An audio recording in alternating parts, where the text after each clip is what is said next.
Hello, welcome. So, I just finished one book a few hours ago, and I am feeling strongly about that book, and therefore I want to talk about it. But at the same time, I've also finished two books before, and I'm going to talk about those books first. But just very briefly, these are the books that I want to talk about in this video. 3 books altogether, because as per my own rule, not that I have to impose rules on myself, I would make a recent read videos every 3 books. Sometimes if I don't feel patient enough, I would make a video after I finish 2 books, but this time I exercise patience in myself. And I gotta say, patience, if you've read this book, is something relevant.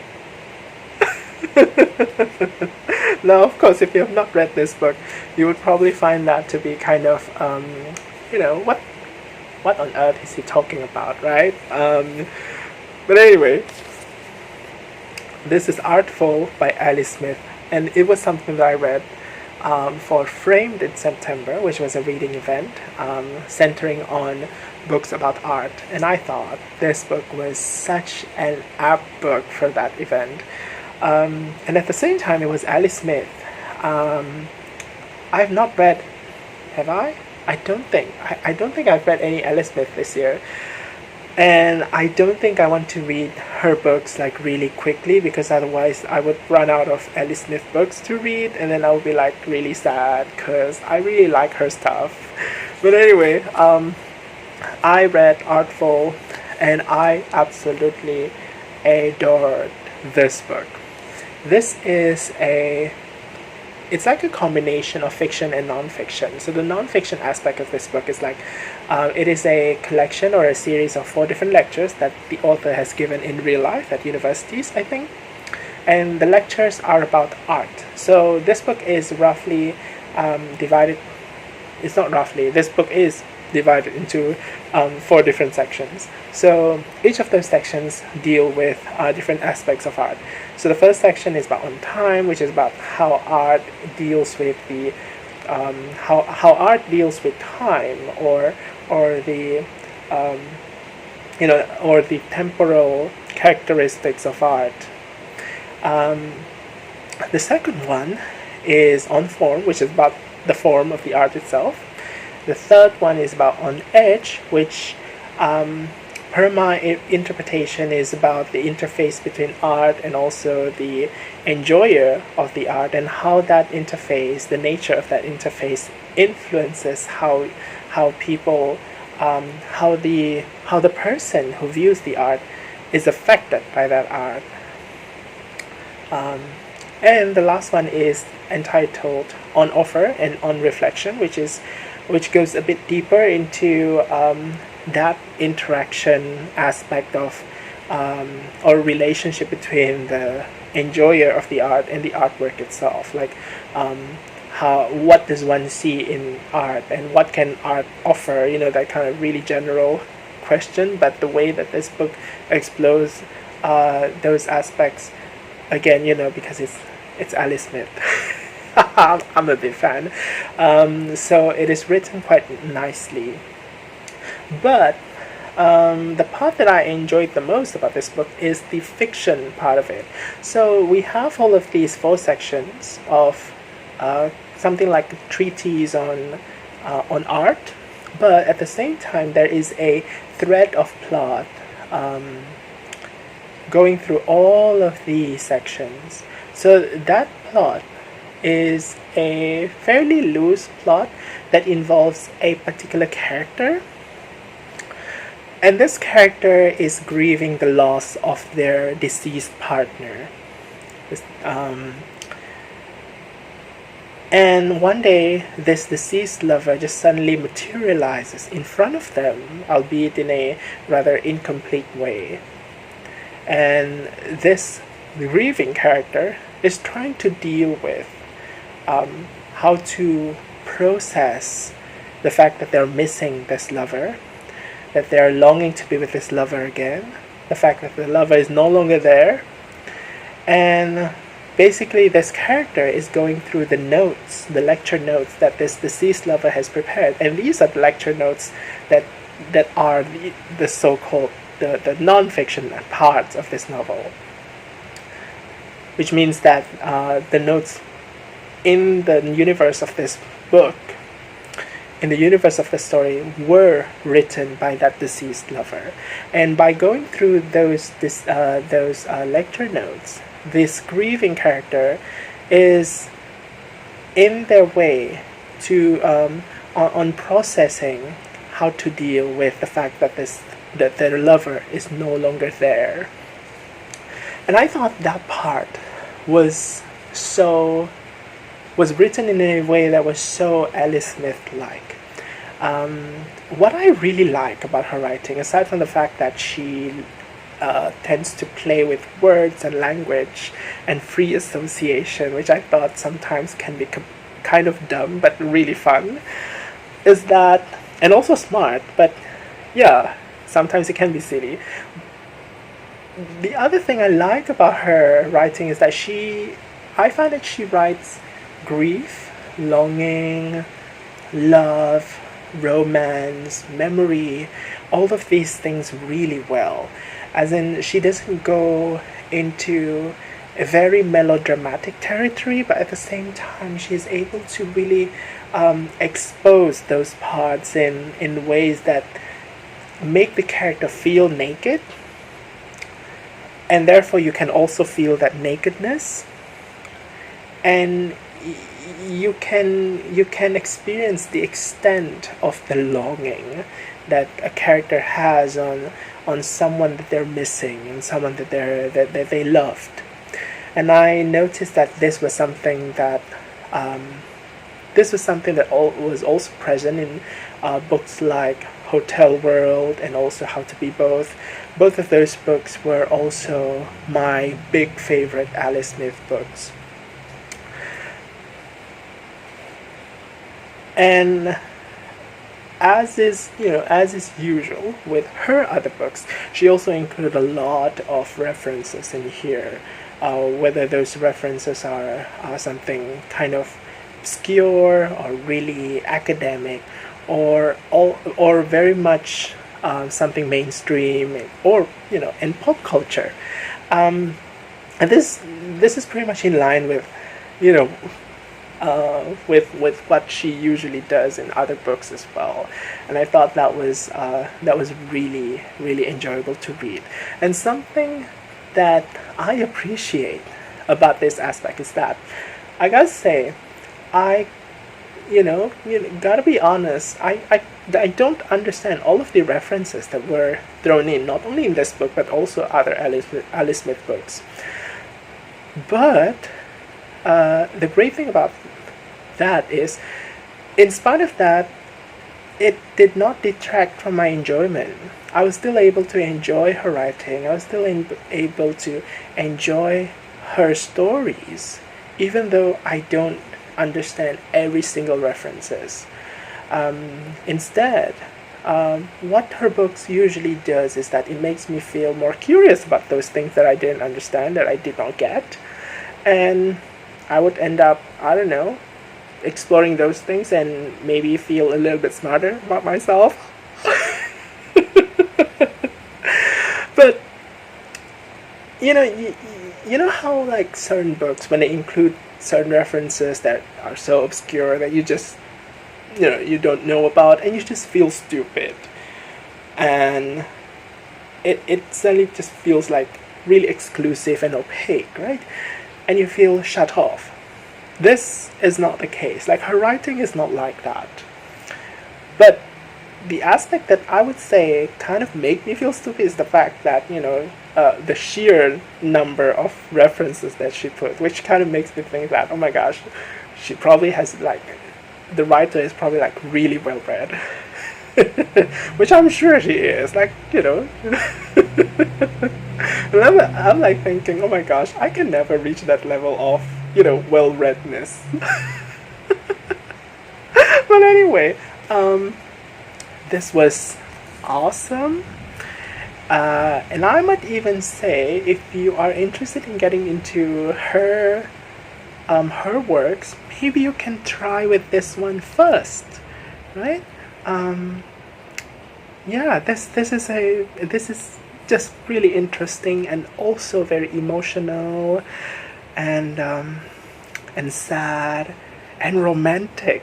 Yes, that's another part that I like about this book. It is romantic. Like, if you like that, those kinds of sappy things, but with a little bit of academic literary references thrown in there, well, not a little bit, a lot, maybe this book is for you. Yeah, try it. So, I'm going to move on to the second book that I want to talk about. Oh, by the way, I gave this one 5 out of 5 stars. Now, the next one was also something that I enjoyed, surprisingly, and this is called A Separate Piece by John Knowles. A little bit of something about this book. I included a clip of my shopping trip at the beginning of this video, and that was where I found this book. It was a shopping trip at a used bookstore called Books and Bobs. You might have heard me mention that bookstore before. In some of the videos, I sometimes order from that store, and they would send me the books by mail. That day, I went to the store and I saw this book. I was just randomly browsing at the YA section, and I thought the title looked familiar. The author sounds familiar. And then I read the description at the back of this book, and let me just read it for you, just to show what magnetized me. Okay. A Separate Piece. This subtle and powerful novel is the story of a friendship between two 16-year-old boys in an American boarding school. One is a natural athlete, the other a scholar. Their different temperaments caused tensions that eventually led to tragedy. Now, that simple description really drew me in, because if there's one trope that I really enjoy in books, and I like many tropes in storybooks, but one trope that I like would be male friendship, especially if in that story one of the persons do something that screw things up and drama ensues. And honestly, I absolutely love drama between male characters. I don't know why, but I think drama between male characters are just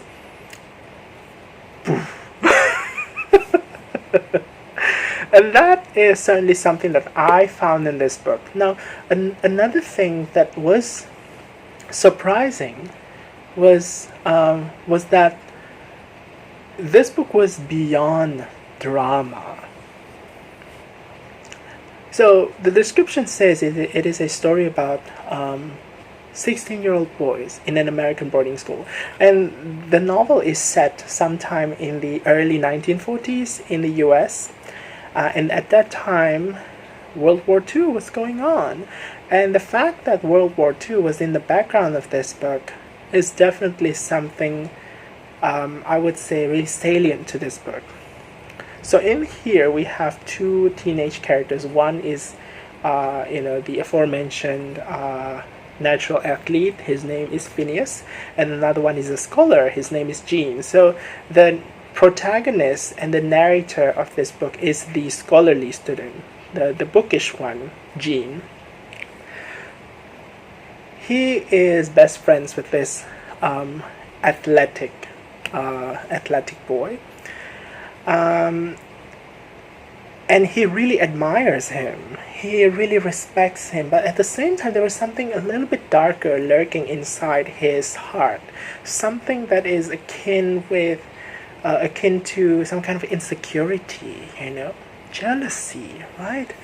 And one day, Jean does something that would change their lives forever. It is that dramatic, by the way. And there was certainly drama, but something beyond that layer was the thing that surprised me, and that was, to me, the way I read it was that this book is the kind of like a glimpse of how a group of characters, bound within the physical confines of an American boarding school, how they view masculinity. And that is another topic that I absolutely enjoy reading about. The interrogation of what masculinity means. And that was certainly how I read this book. So we have students in an American boarding school, which implies that they are privileged in some ways. And there are also adults around that who are related to the ecosystem of the boarding school. And we get to hear from these characters to various extents how they, through what they say and through their actions, how they define masculinity. And I thought that the way this book does that is really fascinating, and how it relates that with the drama between Jean and Phineas and perhaps other students, but mostly between those two main characters.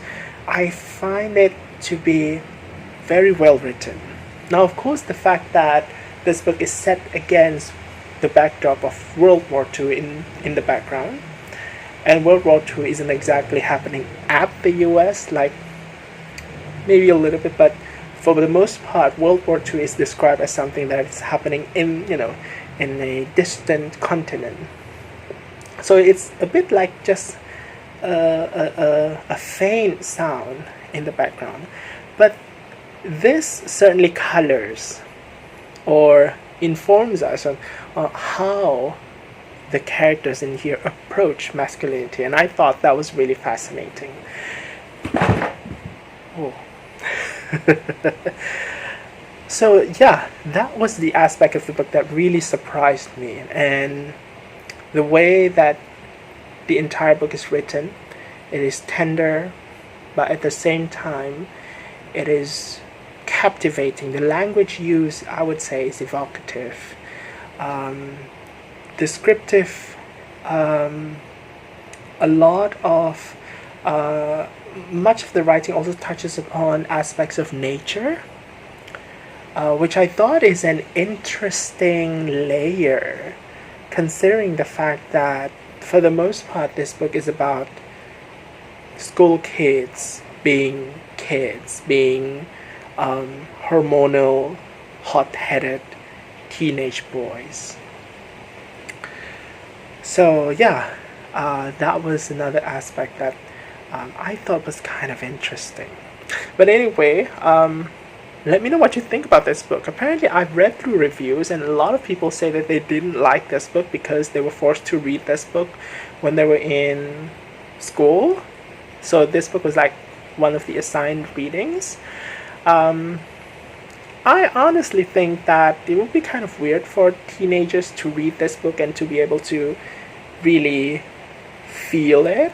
I think because this book takes a certain level of reflection on in order to really get into.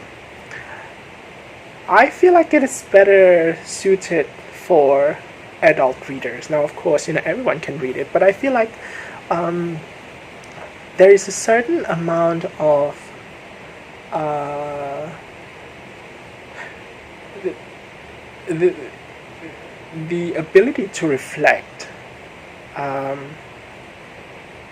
which could possibly make the appreciation of this book better, I would say. But then again, of course, there are so many reasons to like or dislike a book, and I am curious to know what you think about it. Now, for the third book I want to talk about. Now, this is something that I just finished earlier, and I can't wait to share my thoughts, because I did not like this one at all. So this is The Storm We Made by Malaysian author Vanessa Chan. So this is a historical fiction set in Malaya. There are two timelines. One is sometime in the 1930s, when Malaya was under the rule of the British, and also in the 1940s, when Malaya fell to the Japanese for a few years. So the main plot of this book centers around a woman named Cecily Alcantara. So Cecily is a Eurasian woman living in Malaya, and in the 1940s we see that Cecily has a family of her own. She has a nice husband, she has 3 kids, and then the Japanese came.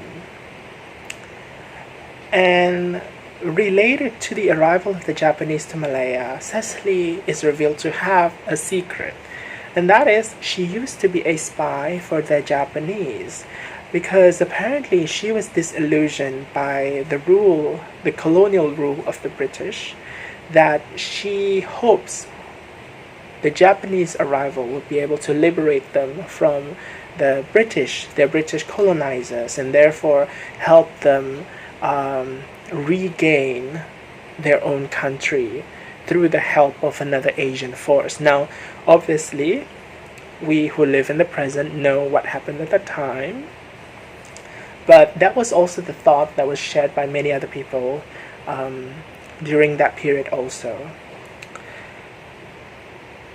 And we learn how her decision to become a spy for the Japanese in the past affect the lives of her family in the 1940s timeline, when the Japanese are in Malaya.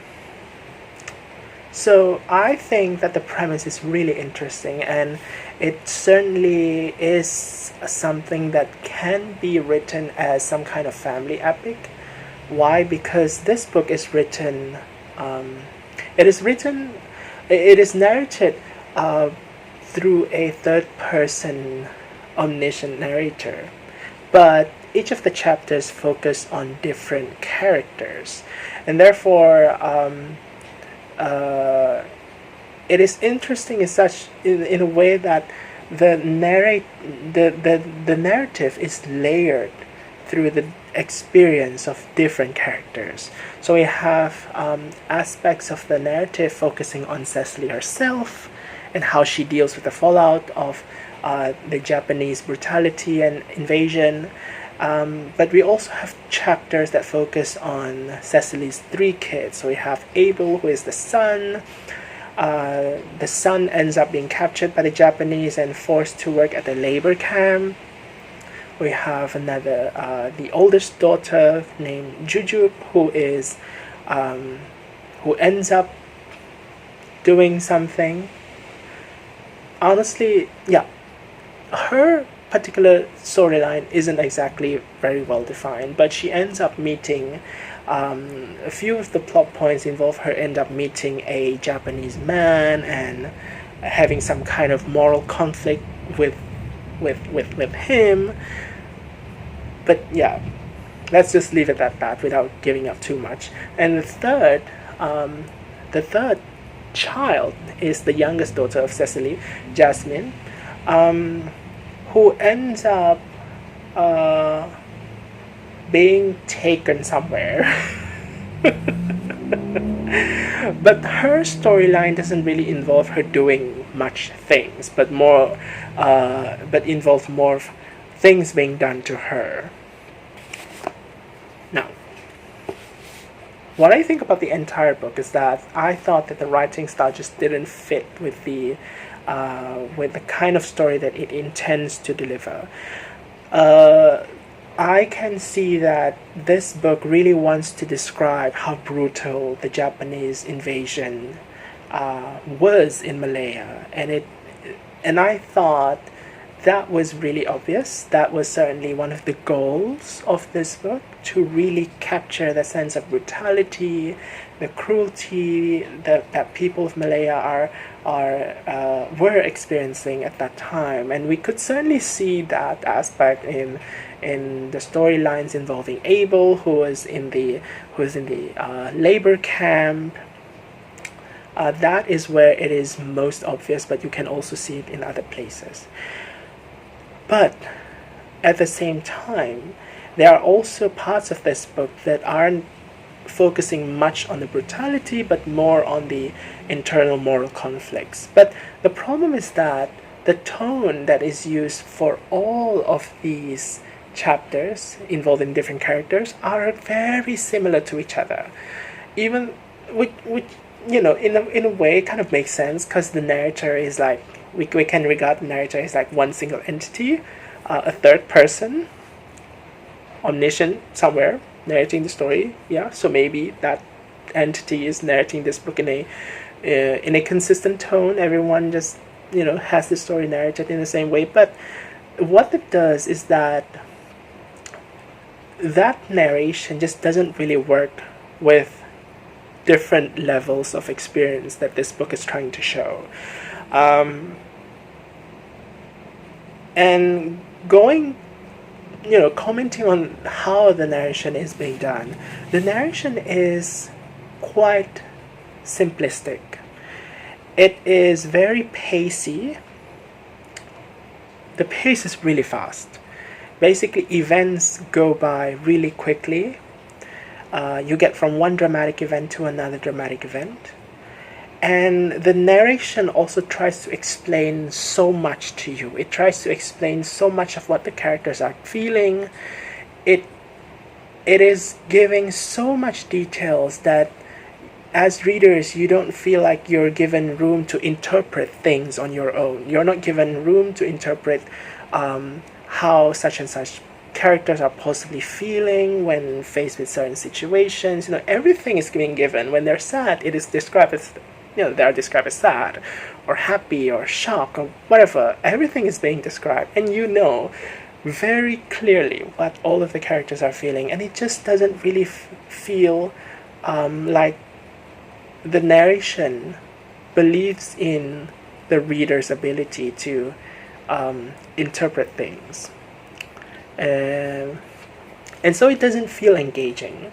It doesn't feel like I am interacting with this book, but rather it feels like I'm just watching something. I'm watching a movie, and that movie is showing me everything. It doesn't try to hide things from me. It doesn't try to conceal things. It doesn't try to evoke some kind of mystique through concealment. Everything is being shown. Everything is being told. And therefore, it felt a little bit cheap.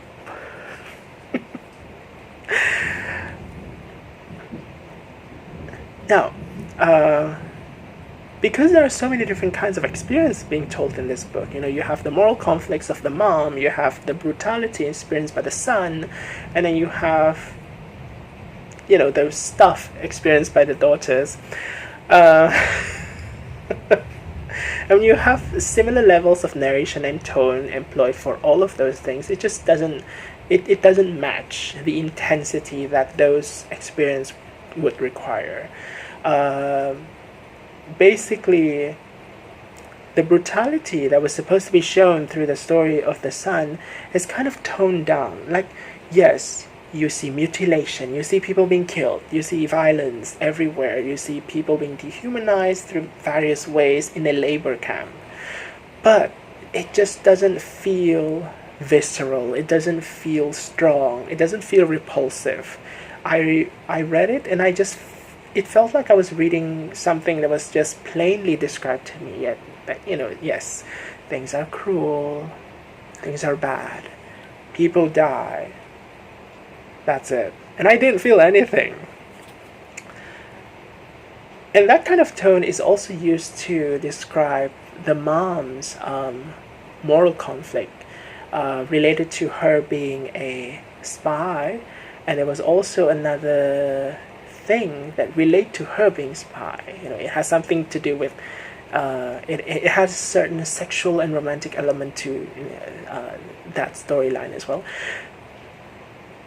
But I don't want to give too much. But again, similar intensity used by the narrative, and it just doesn't really capture that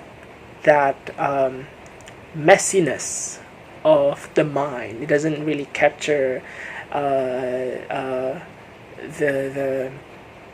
state of the mom, Cecily being stuck, being trapped in the mess that she puts herself into. And I think some parts of this novel would have definitely benefited from slower narration and maybe even longer writing. Just try to ease the readers into the dramatic events in this book. And that relates to how fast-paced this book is. We go by events really quickly. We go from one dramatic event to another dramatic event. And it felt like I couldn't breathe. It was just really fast. It was so fast. I couldn't really settle on one particular moment and just, immerse myself in that particular experience of that character and just stay with it. This book doesn't do that. This book just zips you through everything. Anyway, this book just didn't work for me. I was expecting something a little bit more grand, especially when the topic is concerned, but the tone just didn't work, the pace just didn't work, and this book kind of ended up being something that was a little bit too twee and sentimental for me. Anyway, I gave this one 2 out of 5 stars. Let me know if you've read this book and what you thought about it. Anyway, on to the stuff that I'm currently reading right now. I am reading The New Wilderness by Diane Cook. This is the dust jacket. I have the book with me somewhere over there. I am also currently reading this one very slowly. This is The Leopard by Giuseppe Tomasi de Lampedusa. And I'm reading this one really slowly. I'm not sure when I'll be finishing this, but it is a slow read for me. But I'm enjoying it. And this was originally written in Italian, translated into English by Archibald Colquhoun. And last but not least, I am reading The Year of the Hare by Arto Paasilinna.